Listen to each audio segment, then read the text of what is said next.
Why don't we dive right into this? I will give people a little bit of an intro in a minute, but just some kind of housekeeping things. This session is, as you can see, like Hollywood Square style. So as we're going through the panel discussion, if you could keep your mute, keep yourself on mute. We will field questions. So if you have questions that come up, please use the chat and we'll weave them into this tapestry of dialogue as we progress. The topic here today, faith in OZs. I'm gonna let Keith touch on that in a second, but we're gonna basically carve out an hour for this conversation to happen. And there's a couple of questions that I'm gonna also weave into the conversation, and I'll touch on those in a minute as well. But let's let's kick things off. We're gonna spend, so like I said, sorry, the first hour we will we'll do a Q&A and we'll answer some of your questions. The last half hour we're gonna do something pretty interesting. We did this last time, and it's a breakout room. So depending on how many people end up participating, we're gonna carve out breakout rooms that will pose a question and have you discuss for 10 to 15 minutes as a group. And the idea there is to generate potential solutions to challenges and then come back and report to the group on how you answered the question that will pose to you. So just kind of be ready for that. That's not a requirement or anything. If people have to leave after the hour, please feel free, but we'd love to have you participate long-term. So those are my housekeeping items. And that being said, I would love to turn this over to Keith, who has crafted an incredible message to share as we lead into this topic for today. So Keith, please take it away. Good afternoon, ladies and gentlemen. Faith. Faith is the substance of things hoped for, yet can't be seen until faith becomes work. Without works, as we all know, it's dead. Your participation this afternoon in today's event is a perfect example of work in progress. We commit on our side to doing our part in valuing your time and honoring your interest in participating in today's Faith in Opportunity Zones Capacity Building Forum. Thank you for being here. I bring you greetings from the team of KDM, IAEOZ, What Works, OzWorks Group, an education, outreach, capacity building training partnership. It is indeed our team's pleasure to invite you to today, spending time with us this afternoon, considering that nearly for 18 months, we've all been captured in an unprecedented pandemic. And the most recent reminder just this week of 100 years of injustice and destruction of our communities like Tulsa, Oklahoma, and Greenwood. We're here to value your presence with us today on this historic occasion to discuss faith in opportunity zones. It is on today's program that we declare the new birth of a nation. Through the exchange of this wealth-generating, community-building, and life-changing information, we are confident that when you leave this program in less than 90 minutes from now, you will feel a sense of empowerment, encouragement, and enlightenment because of our panelists who will exchange information. We all know information is powerful, and it will be our honor to help you understand what to do with this information. This team believes that opportunity zones is the cornerstone of the rebirth of this nation. My name is Keith Moore, founder of Open Government TV, CEO of KDM and Associates, co-founder of the Innovation in Agriculture and Energy Opportunity Zone Summit, launched in October 2020, where we made a commitment for 4 years moving forward to address America's distressed communities, specifically our nation's HBCUs, minority serving institutions, our K-12 schools, our minority business enterprises, and our minority farmers. All will be transformed by the advancement of innovation. We are committed to this team approach to what works in America and beyond. And speaking of beyond, thank you for our global partners who have joined us around the country, around the globe, internationally. And I want to move this program forward with a very handover to my partner, my friend, I could almost say clearly, an accountability soulmate partner, Chris Cooley. Thank you, Chris. Thank you for being here. Keith, thank you. We were just talking a little bit about this ahead of time, and I do feel that your statement that you just made is truly a prayerful situation here, which goes right along with our topic of faith and opportunity zones. And so I'll make a brief introduction of myself. As Keith mentioned, my name is Chris Cooley. I'm one of the co-founders of Osworks Group, which is an online community designed for people who are ready and committed to opportunity zones to be able to advance their knowledge and their expertise and experience in and around those incentive programs in order to make the expertise and ideas flow. And so part of what we've done is work towards democratizing access to resources in and around OZs. And that's how Keith and I originally connected. We connected on a pitch day event, and I couldn't help but see that his name in the corner just said producer. And I wanted to talk to him about that. And so we connected and reconnected, and we've been reconnecting ever since. And so Keith, I just want to say I appreciate you and the time that we've spent together in our conversations around this topic. So it's very timely with our nation's history, with things that have been happening and are happening, to have these types of conversations around faith and opportunity zones. And I'm really excited to have our panelists on today. The other layer to this is that, within Osworks Group, we've created and formed something of a DE&I squared committee.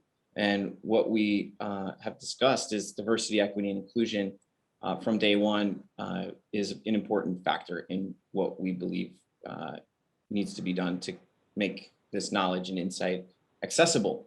And so the I squared part is in innovation and inclusion. And Keith, I know you smile when you say that. And I can let you touch on that at some point along this timeline today, but that's a little bit of a background how we got to this point. And within that DE&I conversation, DE&I squared conversation, I want to mention Rachel Riley, who has just been a huge supporter of Osworks Group from day one, and also in making strides in and around the opportunity zone industry when it comes to these factors. So Rachel, I'm gonna just start the conversation here and say, could you please tell us a little bit about your company, your role, and most importantly, how faith plays into your work? And then Gary, I will come to you after that. Yeah, thanks so much, Chris. So Chris and Keith, thanks so much for having me. And of course, thank you all for making time for this conversation. I've spent the past 3.5 years really working with both communities, but also investors to try to figure out how to actualize the true intent behind the opportunity zone policy. My background is in impact investing.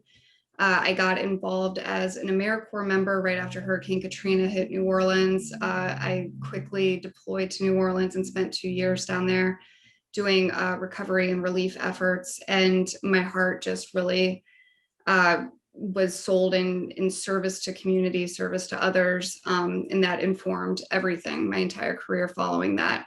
And it especially informed my understanding of which communities get investment and how those decision-making processes happen, and how investment at both the public level and the private level influences the felt experience of the folks living in communities, as well as their understanding of their potential and how they're viewed in life, and how that can set you on different trajectories in life. And so that's kind of the background that I bring to all the work that I do. And the impact investing space is all about trying to have conversations, trying to create investment products, trying to move money off of Wall Street and onto Main Street, into communities, into distressed communities, so that it has both a financial return, but also a social return, so social impact. And like I mentioned, since Opportunity Zones was enacted, I've been working on this policy most recently at the Economic Innovation Group for 2 years. They are the policy think tank that came up with this idea, and they brought me on board shortly after enactment to help them actually implement it. And so I have been across the country having these conversations, and am very happy to have this conversation with you all. And to your question, Chris, about how faith plays a role in what I do, I think that, love and service are the manifestations of faith. And when you talk about work, all of my work is grounded in service, service for the betterment of others. And I think that, love is work in action. So that's kind of where I come to. That may be a little bit of a ambiguous answer. It's not directly related, but I've always found working with leaders in the faith community is the best way to understand what's happening within those communities, and the best way to actually get stuff done on the ground. Thanks, Rachel. It doesn't seem ambiguous to me. It's a very cliche statement, but when you love what you do, you never work a day in your life, right? That's the reality of the statement you just made. So thank you for the introduction. Your company, your consulting. Oh, the most important thing.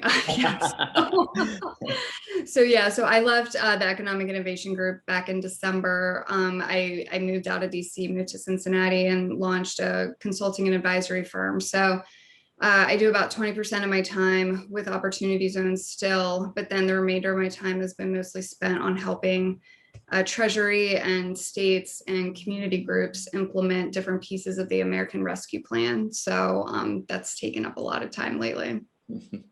Well, thank you for carving out some time with us. Gary, who I met fairly recently through Keith. Gary, same question, and please let us know about your company, what you do, what your role is, and I know you're a faithful man, so let us know how that plays a role. Well, first off, it's definitely a pleasure to be here today, and to be with the panel to discuss something that has definitely driven me for quite some time as relates to faith and works. So a little bit of background. I'm an Air Force veteran. Had an opportunity to work presidential support, which brought me here to the Washington, D.C. area, originally from Florida. And my journey started when I realized more needed to be done, is coming back and seeing the first casualties of 9/11. And it was a C-17 coming back, 48 caskets. And as I stood there on the flight line, giving honor to those who sacrificed it all, I realized that I needed to do more, that life in itself was a privilege. But the men and women who gave their all, they gave their all for all communities.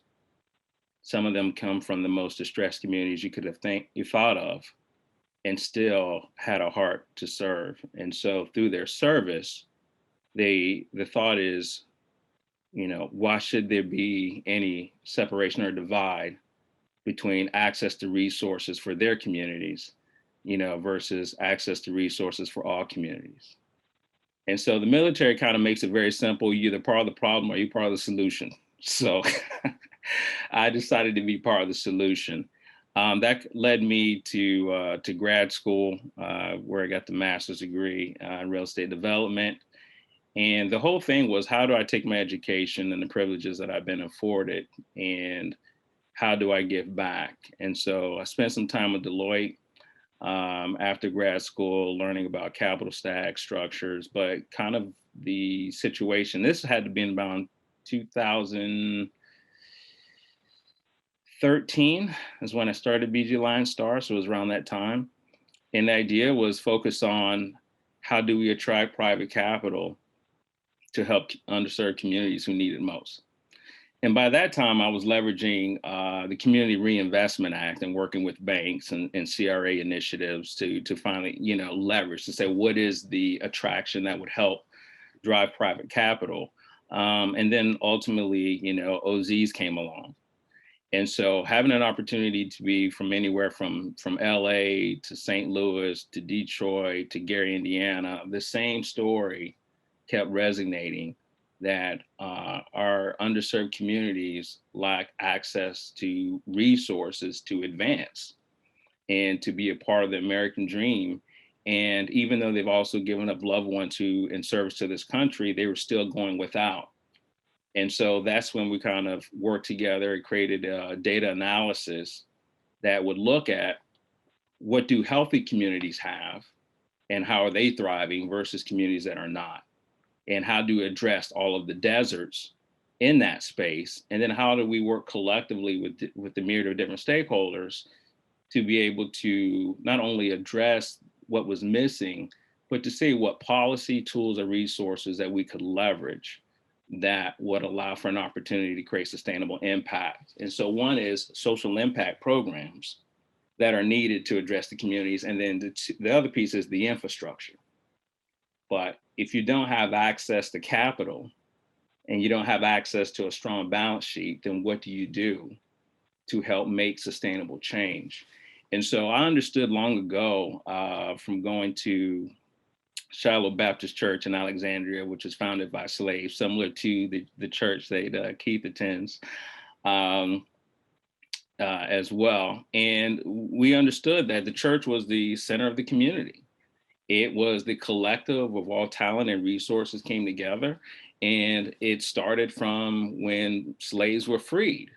They understood to endure that kind of hardship, you needed some kind of spiritual guidance, because they were suffering PTSD way before the title, but yet they had to keep moving forward, to keep going on. So that's just a little bit about who we are, the work that we do. I work with a team of veterans who all have advanced degrees in this space, and we work together as a collective, leveraging data, partnerships, relationships. And we realized early on, it's gonna take all of us to bring the change that needs to happen, so that we can have access to for all within this pursuit.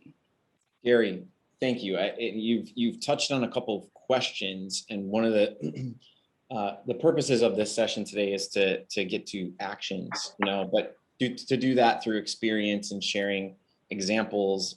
So thank you so much for your service, for your faith, for sharing.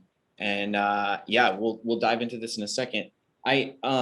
Is Dr. Teresa Merriweather O'Rourke on the phone? I saw a number dial in, and I'm curious if that's her. Maybe not. If it is you, Dr. Teresa, please feel free to chime in and say hello. If it isn't, nice to welcome whoever it is, and we'll keep going here.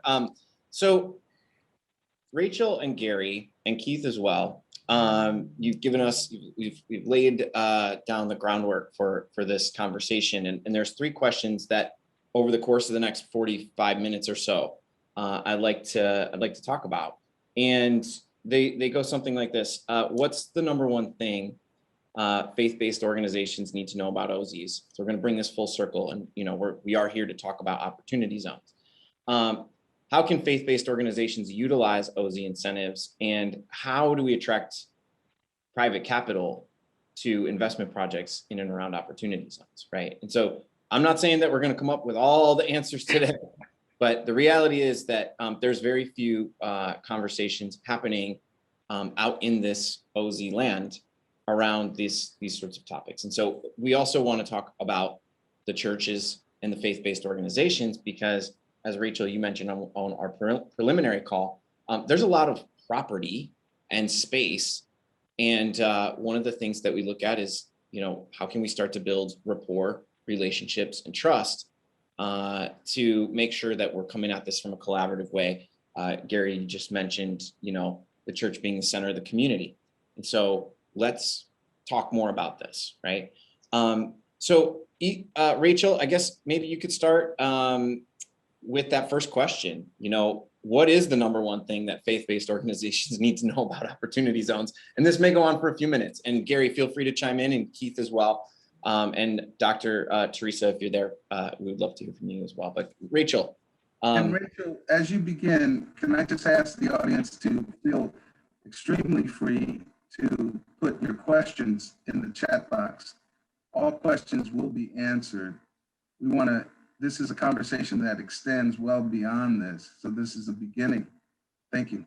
Absolutely. Thank you, Keith.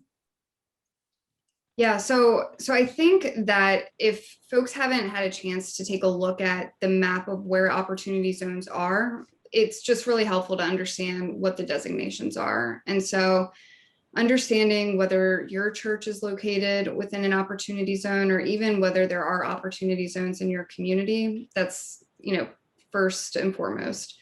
And then I think it's important to understand that you yourself do not need to understand all of the ins and outs of the tax benefits associated with opportunity zones. What you should know is that this is a federal tax benefit for investors. And so investors are looking for investment opportunities within these census tracts, which are supposed to be low-income census tracts. And so a different way to say that is that there are motivated investors who may want to be investing in your community. And so the question is, how are you engaging with them? How are you finding them if there is an investment need in your community? And the fact that they're probably already looking at your community, how are you helping to drive their decision-making into activities that are aligned with your community needs? There's some communities where, because there's no public approval needed for how they're investing necessarily, these investments are just occurring because it's by right. Zoning is in place, and it's just a matter of them making investments into properties. But was that an amen? No, I thought I heard. But yeah. So it's how can you have a seat at the table? How can you drive decision making? And a lot of times it's by taking sort of like an asset-based mindset. What are the assets you have that investors are going to want, and how can you get in front of them with those assets? And those are both physical assets, so your real estate, or social network, so the folks within the community. Rachel, that's awesome. I mean, those of you, and I see quite a few people who are members of Osworks Group here that participate, know that this is one of our main goals, is to create relationships in an online forum, but to make sure that we're introducing people, connecting people, so that we can build that trust, that relationship, and understanding, rather than just having to knock on your door someday and a developer saying, hey, I just want to buy your land, right? Land that you've worked for years to establish as a center point in the community. And so that's one of the major missions of what we're doing, is to create this type of dialogue. So Gary, I want to call on you, because you, playing off of what Rachel just said, you mentioned something to us earlier about having a long-term vision for sustainable impact, and how churches can navigate that, or how they need to navigate that. So I wonder if you can elaborate on that as it pertains to the thing that these organizations should know about opportunity zones. Well, OZs, or opportunity zones, as a policy, but more so a tool that can be leveraged to empower the church's existing vision, right? There's a verse that says, without a vision, the people perish. So if the church has an existing vision of the good they want to do in community, and the church may have a smaller building as it relates to the size of the land footprint, and let's just say they want to do something like affordable housing or senior housing or something of that nature. Well, OZ is a tool that could be leveraged to attract private capital that could bring that project to fruition, that would then allow for sustainable impact to take place, benefiting those who need it most in the community.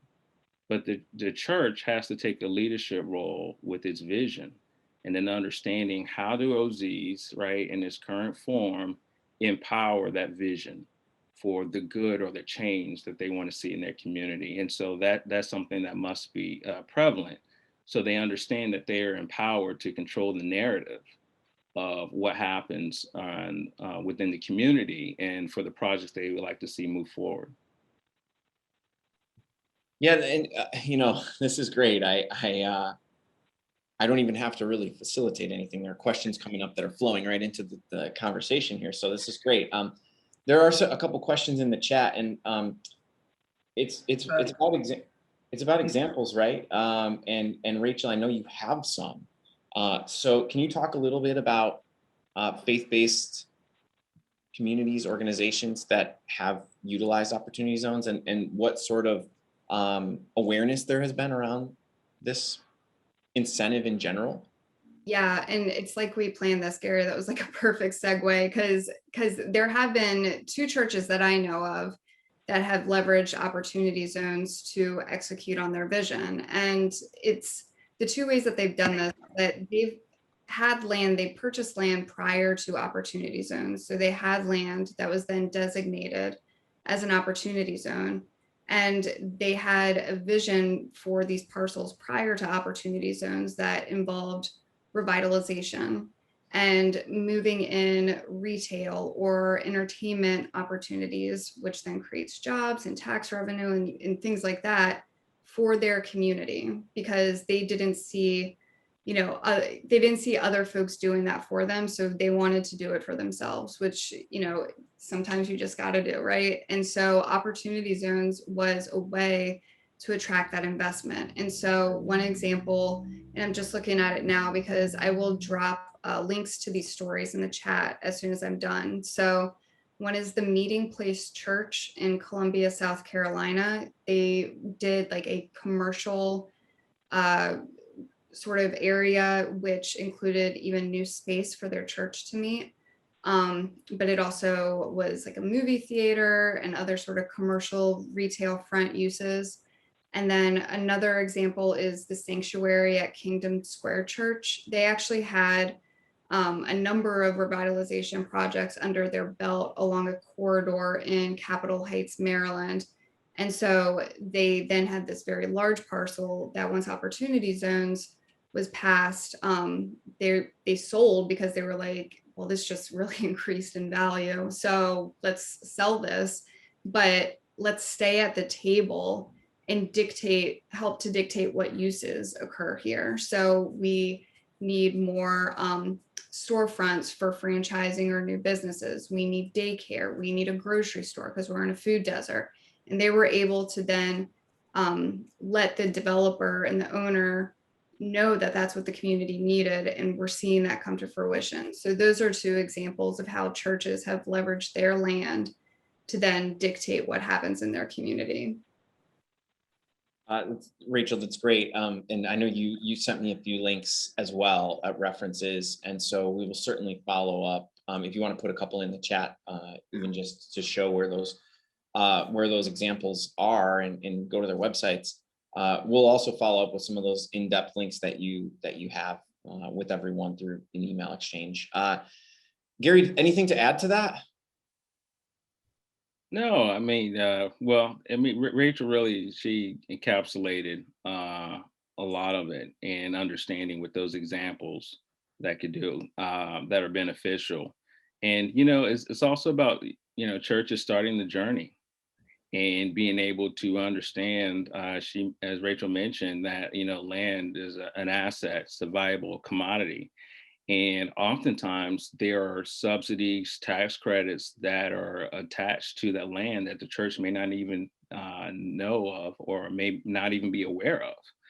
And so that data analysis of understanding all the subsidies and tax credits that the land qualifies for, and then looking at opportunities like OZs, and then saying, okay, well, we really have something here to leverage, to help bring this. And as long as the data shows that, the market can absorb it so that it can add sustainable value and really do good, because nobody wants to build empty buildings.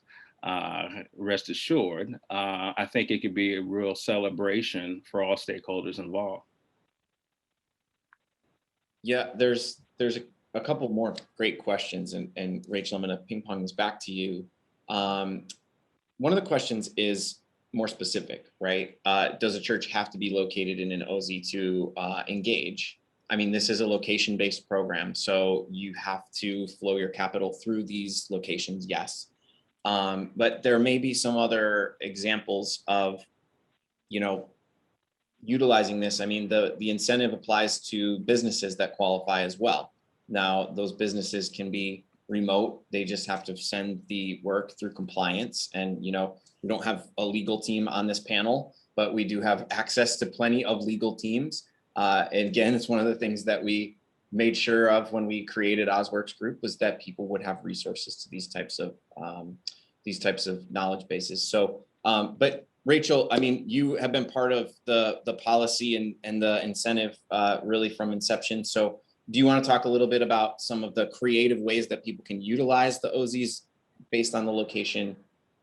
Yeah. So, I think that when you're talking about assets and the assets that the church has, it's the real estate, so the physical property, but, equal to that is the network, is the social capital, and the reach that the church has. So I think that whether it's through leveraging your influence on just like a local political level, that is one way to do it. If you have opportunity zones in your community, but maybe you don't own land within those opportunity zones, you could still be part of a process that helps to move the ball forward, to help organize, to maybe set the table for these conversations. Another resource that I worked on when I was at EIG was just a template document for how do you put together a convening on opportunity zones, because it seems like that was something that folks just like,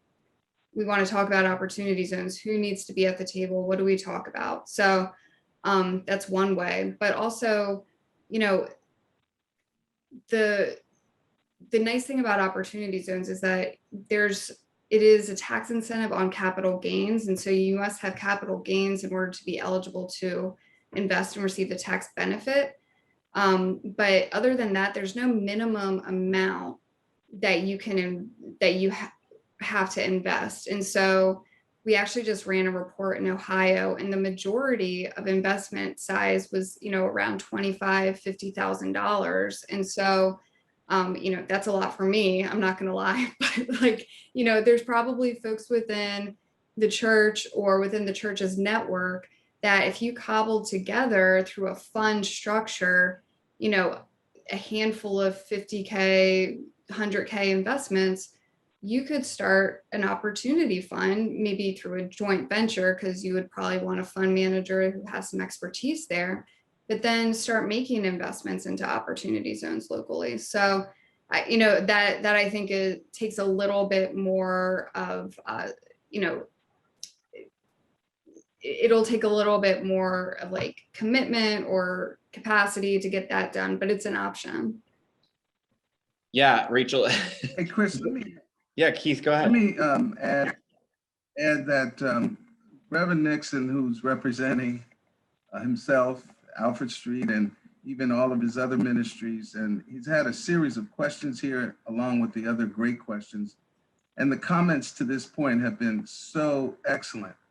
But as I kind of pull back and just focus on everything that has been said, I realize that this process that we're starting with this conversation for many, particularly in the faith community, is almost like salvation in that it's personal, it's customized to the individual community and what the community's needs are, and the community's competencies and capacities.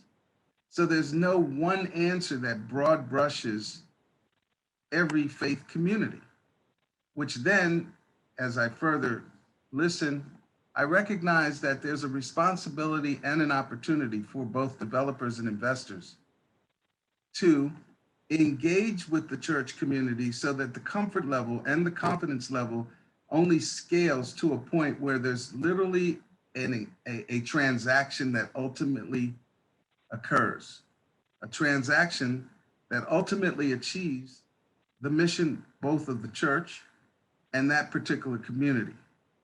I'm always, as you know, Chris, going to come from a government contracting perspective, right? And I think about workforce when I think about the faith-based community.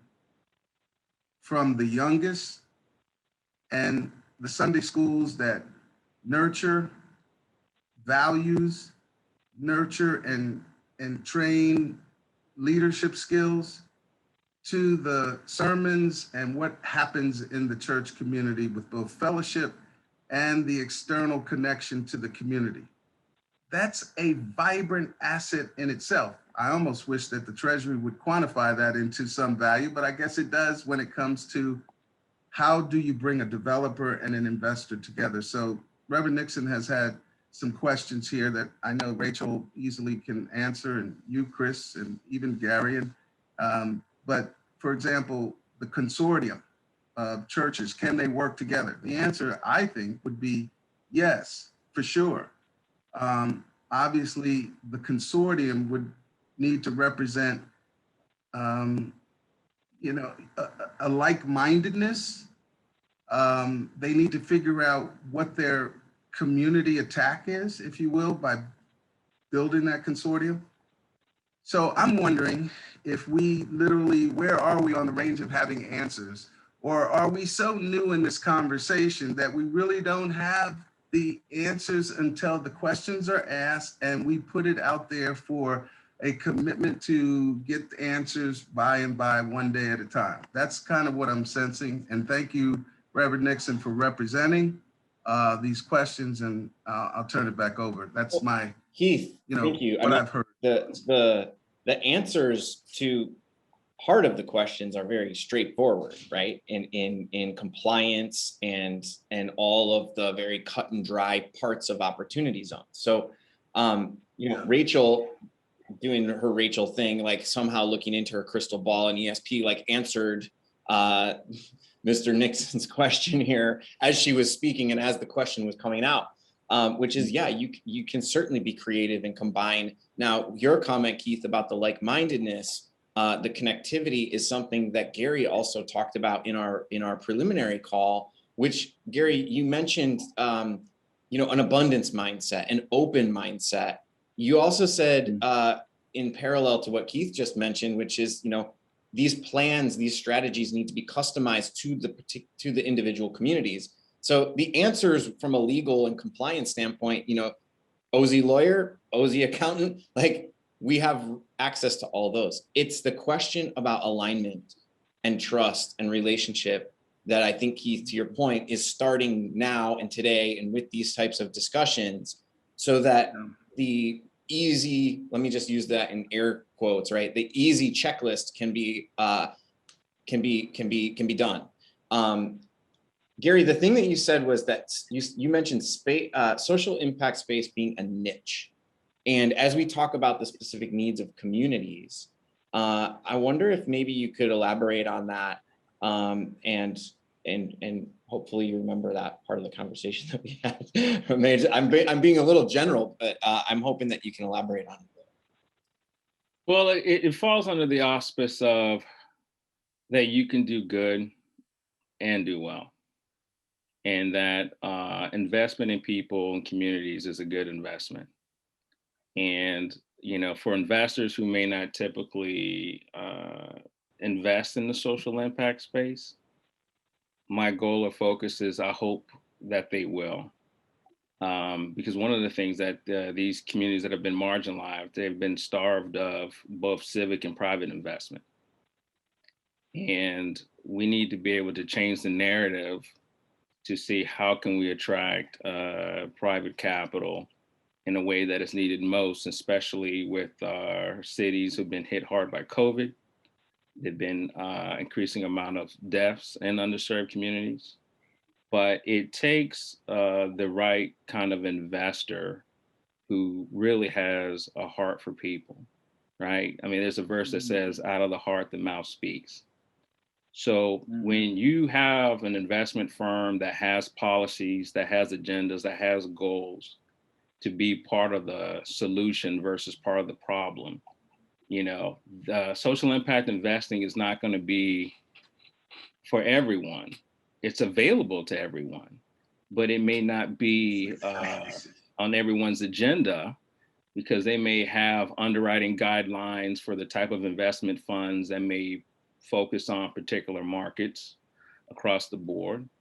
But this is an opportunity that I say is niche because the opportunity to have policies in place that will inspire and lead, right, the CEOs and the investment boards to say this is the right thing to do.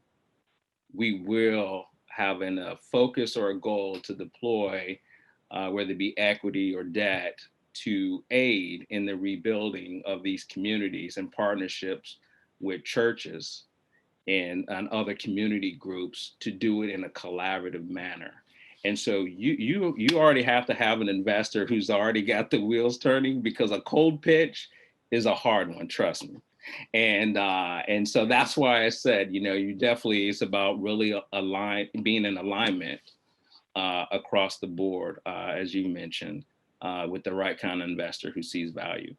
So Gary, let's dive into the investment piece, right? There's actually a statement that just got put in the chat about, you know, asking about the exit plan.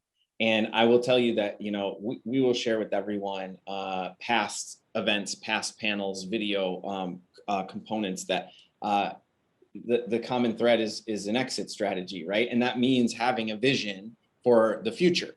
That being said, we're talking about, you just mentioned investors, the right investors, social impact investors. And Rachel, we had this conversation, and this is like cutting through to the real, right? Which is, we talked about HBCUs and their connectivity to the faith-based community. I know that there are some folks here who are part of Osworks Group that I've had conversations with about collaborations and partnerships with HBCUs. I know Keith is leaning forward in his seat. I could see him. He's like ready to talk about it. The challenge here, let's talk about the challenge. And you two both mentioned it on our preliminary call, is that the alumni base in a lot of situations is not always in a position to be investors. So how does that solution come about? What can be done? What are you seeing? And either one of you, please feel free to chime in on that.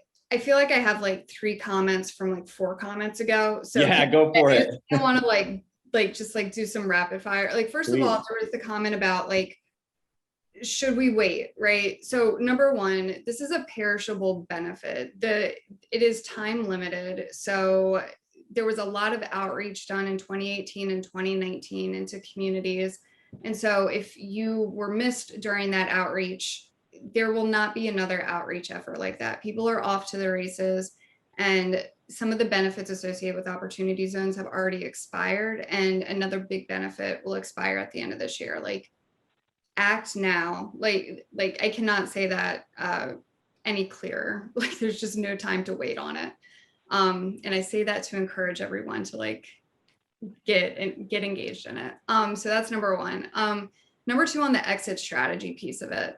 On the exit strategy specifically, I don't think that there's any sort of concessions that are required when thinking about responsible exits from opportunity zone projects or deals. I just think it has to be thoughtfully tailored at the beginning of a project. And so there's another example. I've done a bunch of investment profiles we'll send this resource to you, but there is an example where a nonprofit had land.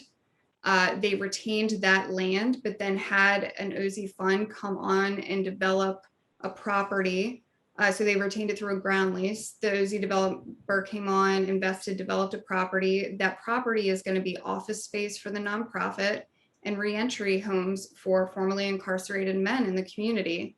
So that'll be a 10-year investment. When the fund wants its money back, the nonprofit will have first right of refusal. So they will have the first option to purchase that, and that's the exit strategy. And they'll purchase it at a pre-approved price. It just requires that partnership up front. And then to your point about HBCUs and alumni networks, I've heard that as well in my engagement with HBCUs. I don't know how to address that or fix that, so I will punt that.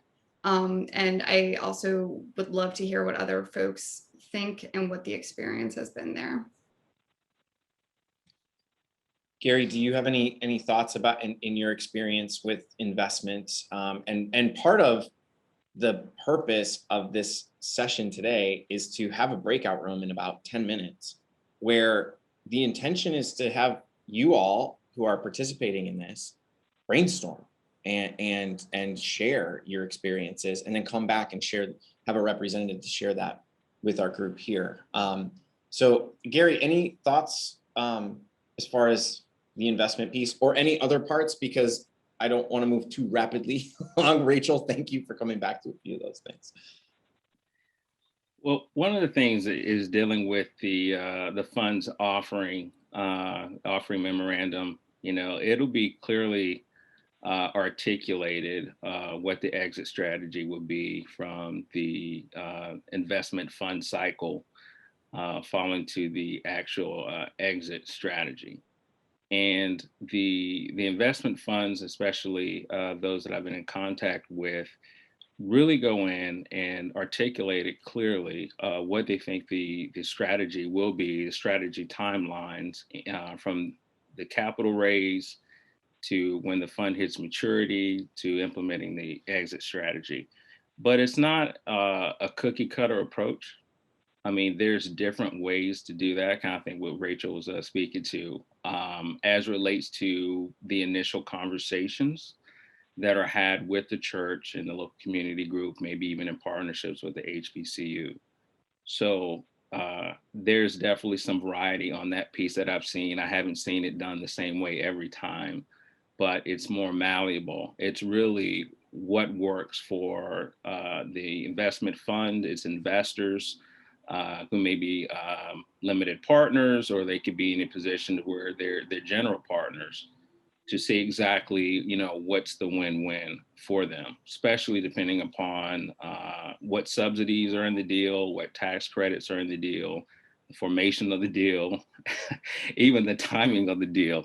So there's a lot of variables. So it's just not as easy just to say, hey, here's the exit strategy. It really depends upon the actual project and the project structure and the feedback from the local and community and local stakeholders. Also, Gary, thanks for that. I also want to come back, Rachel, to some of the things that we discussed again in our preliminary conversations. And there were a couple words that came up: time, talent, treasure, getting everyone on board, and then the trust factor. Having a trusted partner, building relationships. You know, it can be a challenge when we're talking about a national program. We're talking about investors from anywhere, you know. So I want to bring up the time, talent, and treasure because we think of this land-based incentive, but you mentioned the people being such a critical component. And there's a couple of questions coming up with QOZBs and the business element of all this. So we talk about land, we talk about the map, we talk about investors. So there's a couple of layers to this, but Rachel, I'd like to hear your thoughts about, you know, how do you actually how do you consider the people and the community as an asset inside of this incentive? Well, first, I do want to acknowledge the fact that I come here saying, yeah, just give up your land.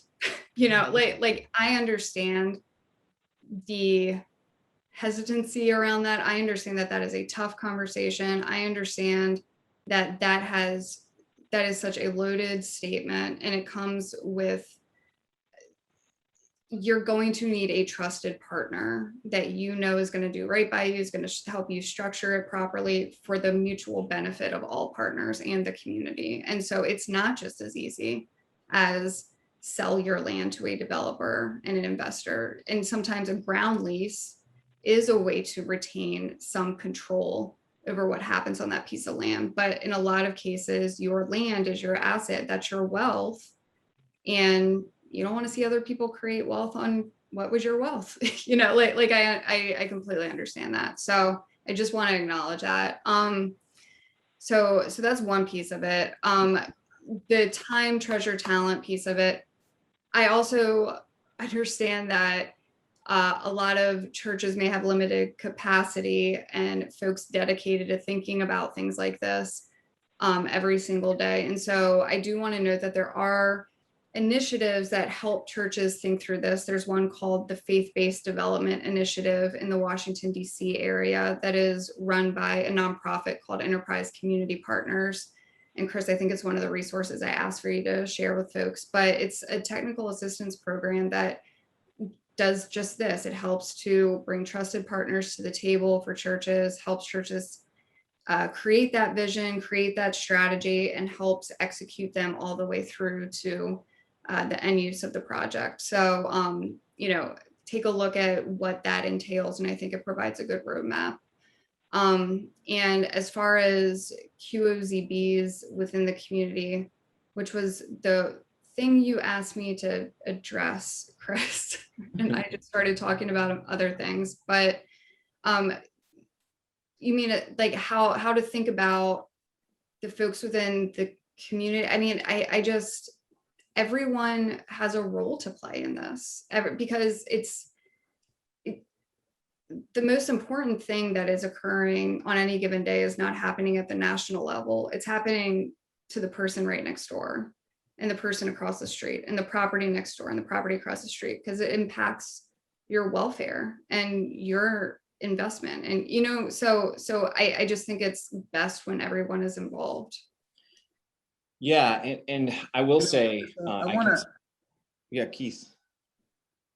yeah, I just want to add on to what Rachel and Gary have just said, and the initial question about, trust, time, talent, treasures, HBCUs.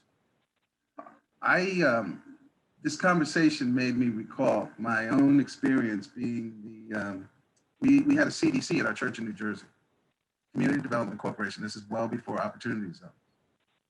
And the pastor put together a committee of mainly, deacons and trustees, but also some members of the church that had business backgrounds, et cetera. And I remember being involved with bringing a developer to that pastor's interest, ultimately that led to the development of a 96-bed elderly care residential facility.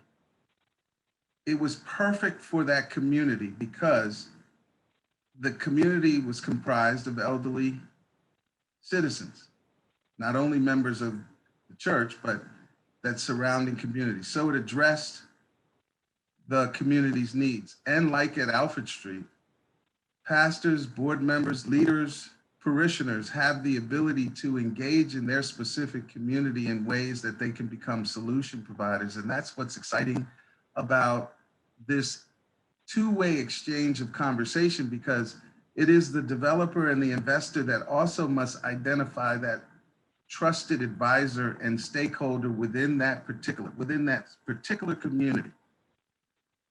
In every city, every state, every church has that trusted community. So the combination of this data, the experience, is a beginning conversation of hopefully we can have more trust and confidence built in a process that doesn't happen overnight, but truly it does actually have a successful outcome and lives are sustained, maintained, and changed.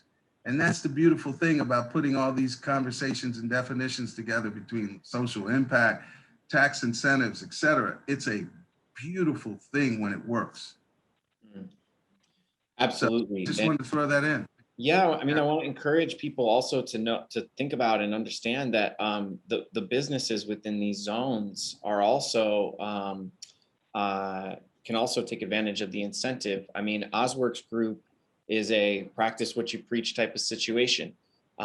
We've funded this as a QOZB so that we can hire people in opportunity zones as, you know, economic development, as stimulus incentive program, whatever you want to call it. And, you know, it's not simply restricted to the confines of the, I mean, it is restricted to the fiscal space per the maps, but think big, right? And that's a way to embrace the talent within these. Hey, Chris, it's Will. I just want to jump in here for a minute. Can I make a comment? Really quickly, Will, we got like 1 minute and then we got to wrap it up. So Oh, okay. Oh, Sorry about well. that. But listen, I'm sorry I joined late, but you know that I'm a member of Saddleback Church, and they have campuses all over the country, all over the world, but they're always very progressive. And so therefore, even if it's their many campuses in this country are not specifically in an OZ zone, you touched on a nerve there about operating businesses, which you know is my passion and thrust, and that comes down to jobs that could be connected or have some sort of a purpose or some sort of a positive effect on the hiring or jobs or training for jobs in a specific area. Because I know Saddleback would be open to that. I know a lot of the elders and, you know, Rick and Kay have been great to my wife and I, and they're, you know, certainly purpose driven through their entire being.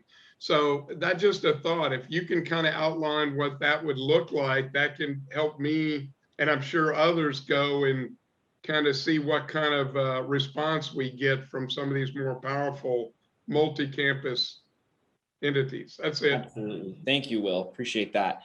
Rachel, I know that you have to cut out of here. We are going to sort of switch gears and move into some breakout rooms for 30 minutes. So if anyone has to take off, completely understand. Thank you all for attending, for being a part of this. Rachel, if you have any last thoughts or comments. No, I just really thank you guys for hosting the conversation. Thank everyone for their interest. This is a policy that I think needs to be shaped at the local level, and you all are so well positioned to harness it. So thank you for your interest. Appreciate you being here. Gary, anything? I mean, everybody's welcome to stick around. We will be here for another 30 minutes, carving out some breakout rooms and having an ongoing conversation about maybe even taking some action steps as a community and as a collective. But Gary, any thoughts before we go into that? Thank you, Rachel. If you have to leave, totally understand. I mean, I just want to also just reiterate, you know, the buildings are great, you know, the investment is great, but it's always and forever will be about the people. The people at the end of the day are the real investment, and access to the social impact programs that are needed within the facilities, within proximity, must be echoed. If the beautiful building that was used for an investment purposes doesn't address the needs of a marginalized community, then it serves no purpose. And there are a lot of folks in the social impact space, nonprofits, who can provide services, but can they provide the service at a lease that they can afford so that they could be in proximity to the people who are in which they're serving? And so if the folks who are nonprofits are priced out of the market and they can't even afford the lease in the building that's used to serve, or the folks who need the programming in the building, such as the elderly or affordable housing, and it's set in such a way they can't afford to go into the building, then in a sense, it just becomes another form of gentrification.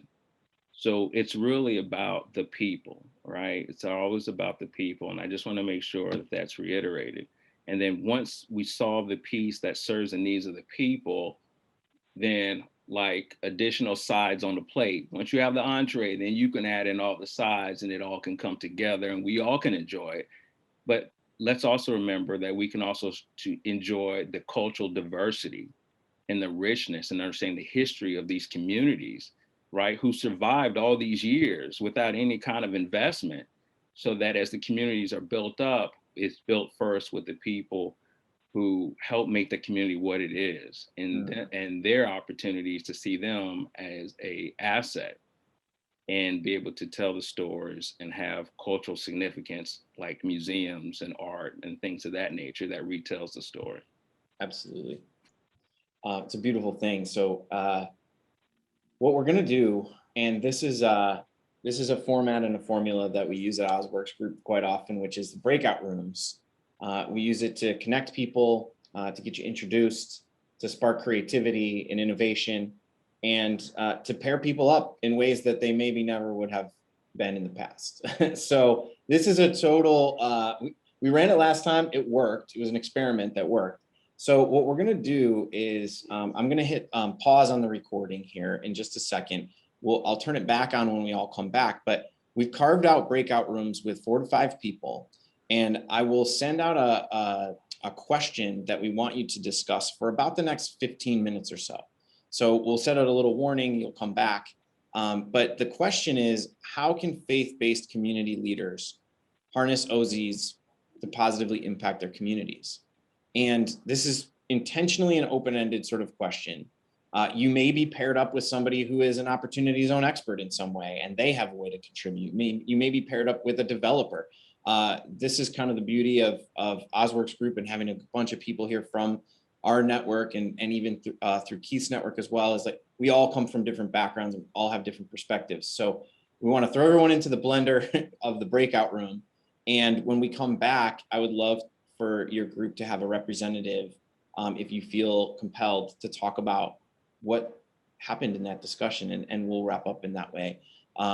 Keith, do you want to add anything before we carve out these breakout rooms? You're going to be in one too. So, and Gary, you as well. I don't know who the lucky people are going to be that get Keith and Gary in the same breakout room, but the world works in funny ways. Just remember the birth of a new nation starts here, now, today, and it starts with you. With the click The birth of a new nation. What's that?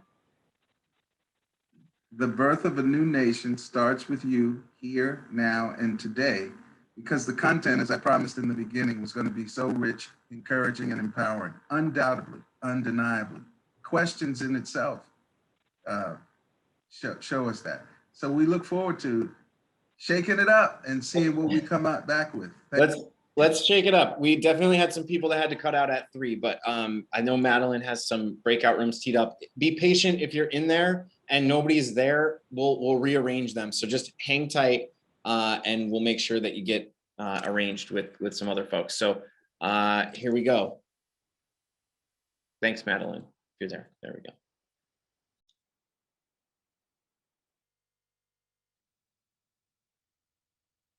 All right, welcome back, everybody.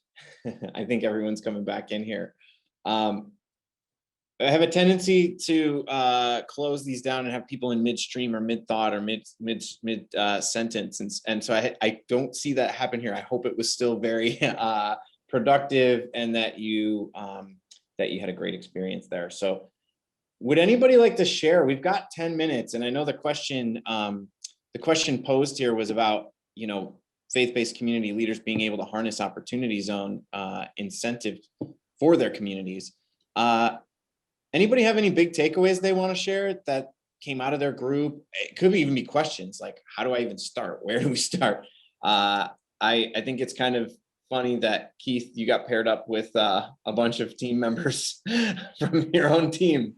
Yeah, I'd love to hear people's take on this. And anyone have thoughts? Yeah, Pamela, hi. Hi. Yes, I ended up in the same group as last time, so I don't know. Keep the program. Hey. But anyway, we still had a good. It's rigged. Yeah. That looks okay. But the question that we had that we still need an answer to, the gentleman, Brian, he was mentioning that even though he feels like he has a good project for an opportunity zone investor, he hasn't been able to overcome the challenge of access to those opportunity zone investors. So how does OzWorks help with that access to those investors? Yeah, it's a great question. I mean, it starts with getting to know each other, right?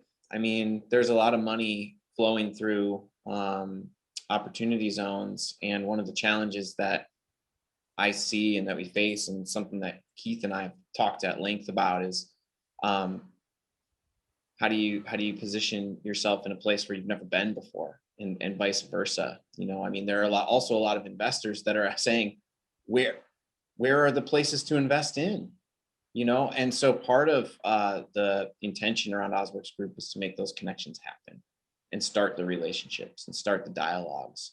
And I'm looking at a couple people here that may have been in other breakout rooms, but I think, like John, for example, John's a participant. He's a member. John, I'd be even curious to hear, and so is Keith, and so is Kevin, so is David, so is Nita, so is McKinley. Like I'm playing whack-a-mole here, but would any of you like to even chime in on Pamela's question, David? Yeah. Okay, go ahead, Dave. Yeah, definitely. It was good to be in the group with you, Pamela. And I think Keith, what you're doing is great. We just want to help. We want to build legacies. And I think, you know, Chris, we've talked before, what John's doing over in Kingsport, Tennessee is amazing. We have an amazing group. I mean, what was it? I looked at the video from yesterday, what Ted's doing with Caliber, what Lawrence is doing with CRE, what John's doing. But we need to get access to the people that have the capital. There are 14 billionaires in the state of Colorado. Philip Anschutz is one of them. That's the guy that owns AEG. He created Regal Cinema. He's heavy in oil and gas. I mean, this guy, I mean, he's a big player. I think he owns the Broadmoor.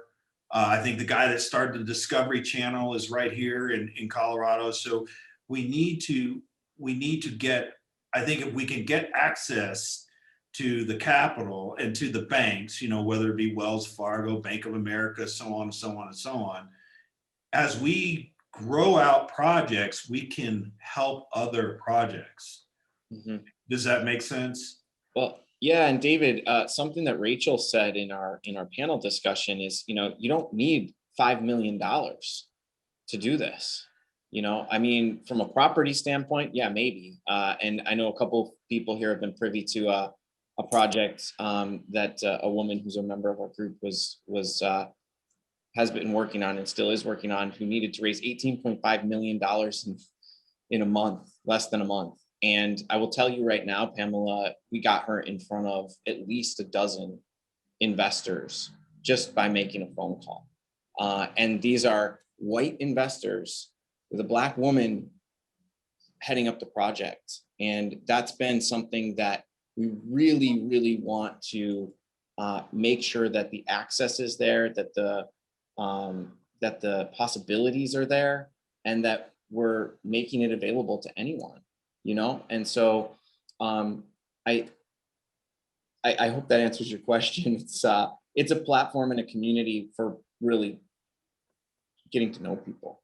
And I think, McKinley, did you want to say something there? Yes, I did. First, I want to tell Marcus and Derek that Dave Raines is the person that we were talking about in our group. So Dave, wave your hand.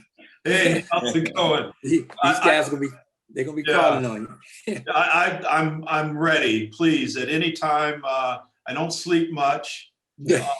About 6 hours a night, and that's it. But I'm open to work with anyone. You know, I feel, you know, blessed to be in this group, because you're being an entrepreneur is a lonely road. You're going to go out in the wilderness, you know what I mean? It's like, being out in the desert for, like being Moses or something, but eventually you do find where you're supposed to be. And that's what happened with me with OZ Works Group and Chris and Madeline. But I take it personal as I want to help all people, but as a Black American, I take it personal that the way my dad raised me, that we need to do all we can to help, I believe every community, but we need to focus on, helping the Black community, because historically we've been a little behind, and we want to catch up, and we have wonderful ideas. I mean, we have a lot to share. We have a lot of history. We're a strong people, a faith-based people. I think we're fun people. People ask me, well, I'm like, look, I'm proud to be Black. I'm proud to be an American. I put that above anything because I'm not defined by my race, but I love this country. And the things that we've done, I talk about Jackie Robinson all the time. My dad got me into being a Dodger fan because of Jackie Robinson. So, but I'm open to speak with you guys anytime. Please, anytime you have a question, need to talk to me, email me. I'm here for this group and to just, do everything I can to help, help our project, but to help anybody else. Dave, thank you. You're epitomizing the essence of Ozworks Group, which was created based on the mindset around leading with a giving hand. And that is, it allows us to think from a standpoint of abundance, right? I know, Keith, we've had how many conversations about that word alone, right? So thank you for being a participant. Thank you for being connected to everything. And Gary, were you going to say something? I had one statement about Gary. Before you go, I had one statement about our group. We did do a little something. We were relatively new. We were all novice. If I turned out to be the leader, we must have been novice. But Derek was saying that the congregation must lead this. The congregation must understand, and that the minister or deacons would not be the ones that lead it. The people needed to lead. And my point was, there is a tendency, I believe, and I could be wrong, but from my experience in the Black community, that there's this untrusting thing that, well, we're not sure this is going to work. And so we wish I had a woulda, shoulda, coulda. And we have to somehow figure out how to get over that barrier of doubt and go ahead and, jump into the water or stick our foot into the water and take a chance. So that's been basically what we talked about. Yeah, and I would agree with that. I mean, if you listen to Les Brown or Steve Harvey, I think that we would get over that really quick. Eric Wright, I think, is another great motivational speaker. And, Steve Harvey says you got to jump. Yeah. Gary, did you have something there? Well, I'll just say the apprehension, especially dealing with churches, is understood. When they've seen the ugly side of racism and seeing communities being marginalized. And at one time, their communities were thriving. And then all of a sudden, because of redlining, the lack of resources, the food deserts, right? Blacks getting access to capital for small businesses, and the infrastructure of lack of civic investment. While we've seen and noticed other communities being built up, thriving, right? And sometimes it's not even like 2 miles away, or maybe just on the other side of railroad tracks, you go to a community that has surplus. But then to David's point, right, that Blacks have always been in a position to have where we have intellectual capital and knowing how to do something. But do you have access to a balance sheet that allows you to get funding, right? And then also, this is 2021. How many Black investment firms can I name on a national level right? And also, how many, Black banks can I name on a national level, right? If we've always had the intellectual capacity, always graduated from college and always had the intellectual resource, AKA hidden figures, right? There are many more prominent examples from George Washington Carver. So we've always had the intellectual capacity. But when we're starved of opportunities to create businesses that allows for investment firms, that allows for banks, then those folks, because of lack of diversity there's also at times a lack of compassion, a lack of understanding. It's not that we can't drive capital, is that how are we incentivized to work in a collaborative fashion to drive capital, to meet folks like David, who has opportunities, and others who just says, you know what, we just need access. We need access to capital, and but we could do it as a collaborative fashion with other folks who care. Then it's not what I can do or what he can do. Then it becomes, what can we do?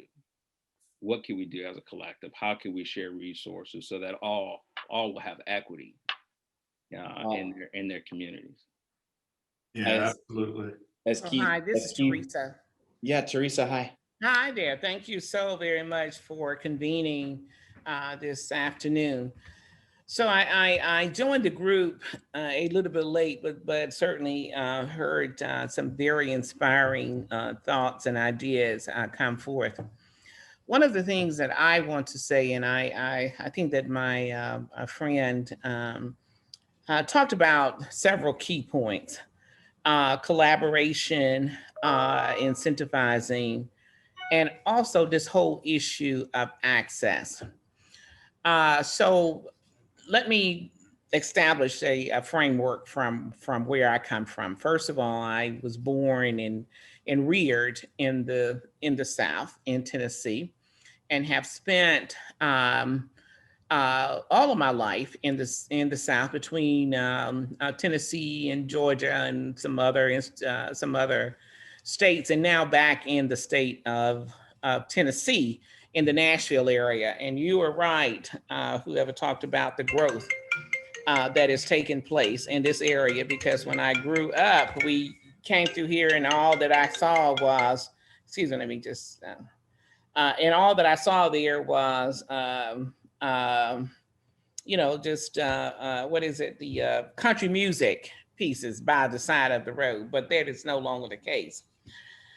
I have worked at our nation's HBCUs for nearly 30 years. My husband and I, our family are graduates of mostly HBCUs. And one of the things that we have seen evolving from our HBCUs is just the strength and the propensity to become great. And I think that that's the thing that I want to bring forth and want to share with this group now.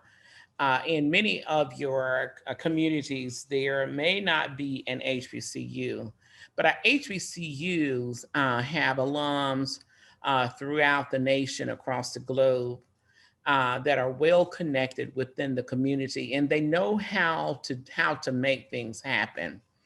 As a graduate of the Atlanta University Center, our mantra was, you either find a path or you create one. And so that's what we really have to do. I am currently working with a group of faith-based and nonprofit organizations across the state of Alabama, across the state of Tennessee, and even throughout northern Georgia area. And we had a very robust meeting just a month or two ago. And one of our charges from that meeting, and I just talked to Dr. Theodore Vickerstaff, who I want to bring into this conversation. He works for the government, but he also leads a very extensive and diverse congregation, or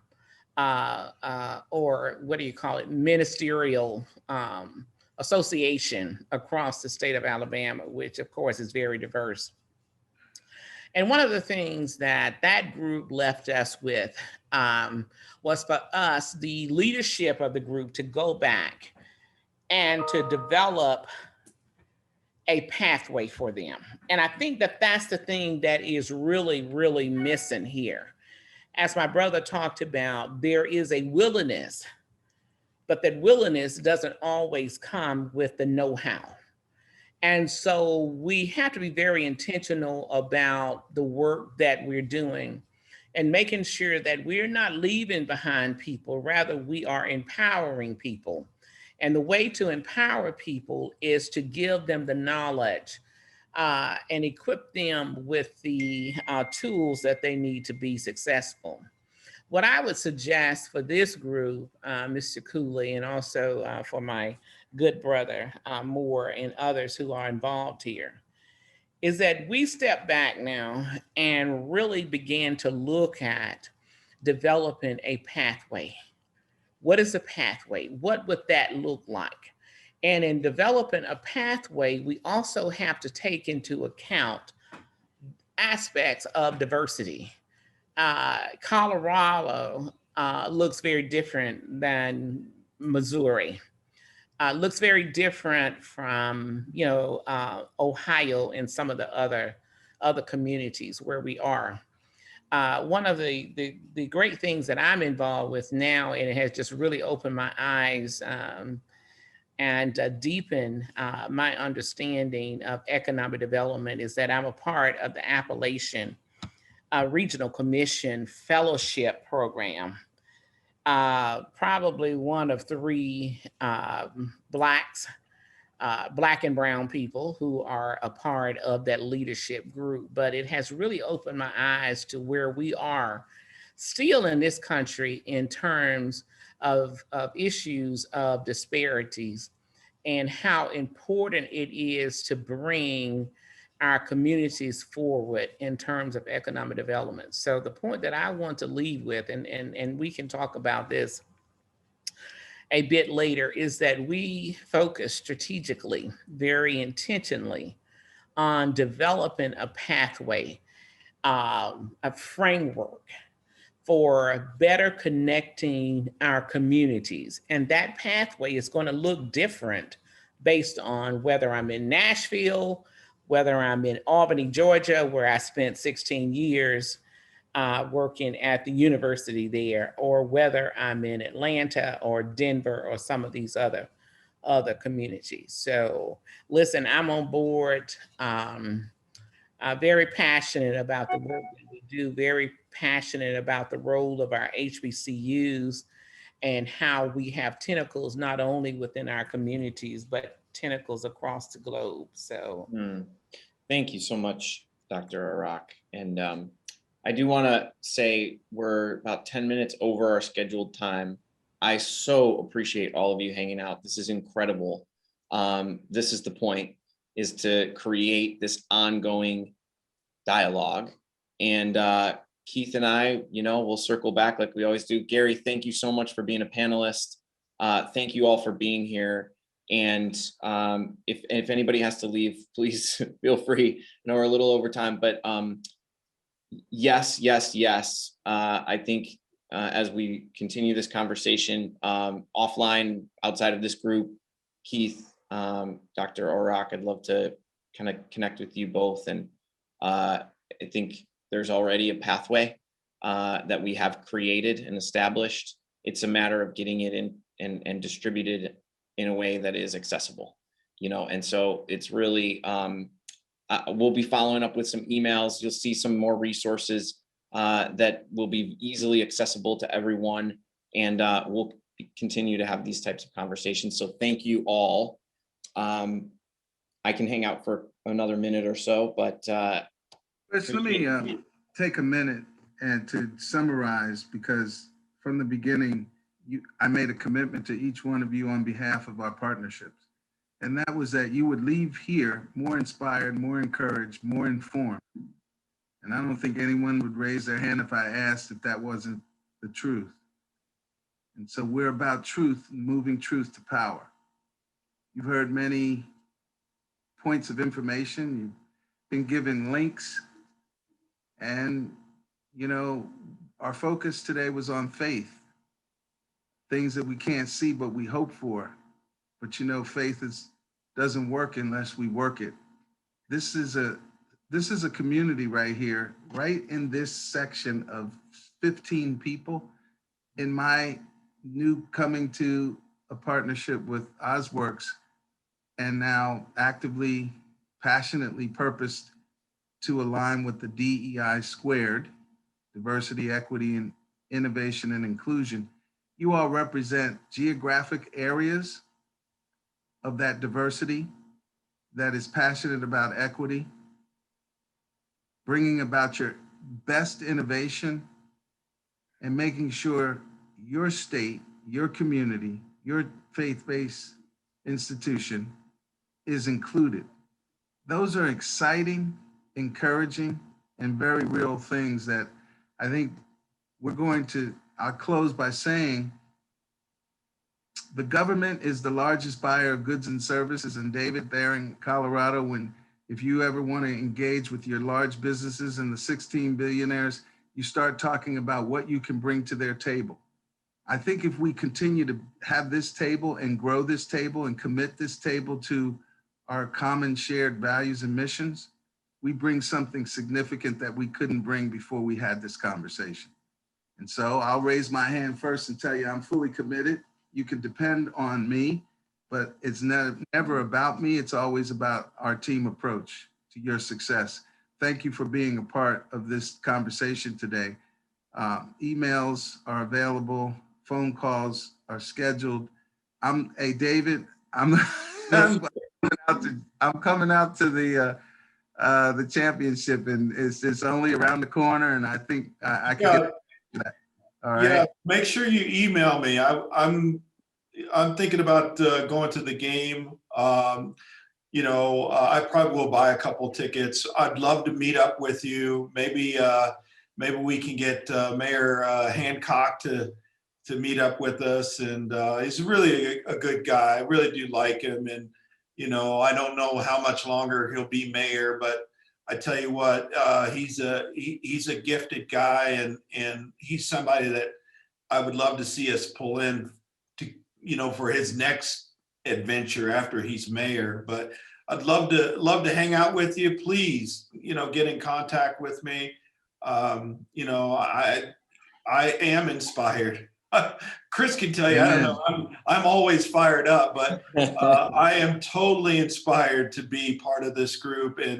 And Gary, you were awesome. Please shoot me an email. And Dr. O'Rourke, I was born in Nashville, Tennessee. So Nashville is one of the top 5 cities in this country right now. He may be relatives. Wow. That's why she over there. I got it now. They were born in this area, but we may be relatives, Mr. Raines. We could very well be relatives. This is how it all happens, you know, spending time together, being present, listening, you know, talking. And so I appreciate all of you. Thank you so much for hanging out way longer than we expected. It's feeling Kevin, thank you for coming, man. All right, everyone, be well. All right, thanks, Chris. Thank you, now. God bless you guys. See y'all tomorrow. Take care, guys. Bye.